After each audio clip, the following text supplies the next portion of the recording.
અમરેલીના વડિયામાં સ્વયં સૈનિક દળે મામલતદારને આવેદનપત્ર આપ્યું. ડોક્ટર બાબા સાહેબના અપમાન બાબતે એસએસડી દ્વારા આવેદનપત્ર આપ્યું. બાબા સાહેબ આંબેડકરના અપમાન બદલ માફીની માંગ સાથે આવેદનપત્ર આપ્યું.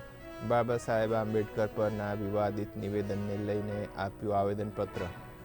ગૃહમંત્રી અમિત શાહ માફી માંગે તેવી માગણી. વડિયા મામલતદાર કચેરી ખાતે હાથમાં બેનર્સ લઈને વિરોધ દર્શાવ્યો.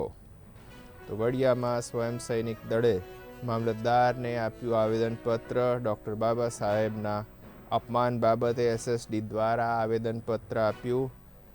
બાબા સાહેબ આંબેડકરના અપમાન બદલ માફીની માંગ સાથે આપ્યું આવેદનપત્ર.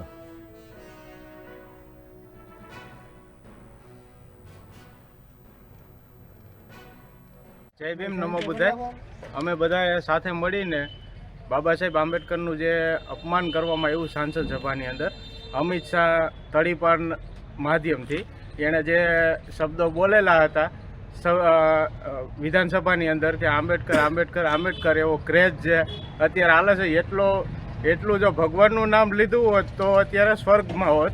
પણ અમે કોઈ સ્વર્ગમાં જવા માંગતા નથી. અમે જો અત્યારે જે હાલતમાં છીએ ને એ હોય તો બાબા સાહેબની દેન જ છે, અને બાબા સાહેબ થકી જ અમે અત્યારે અહીંયા છીએ.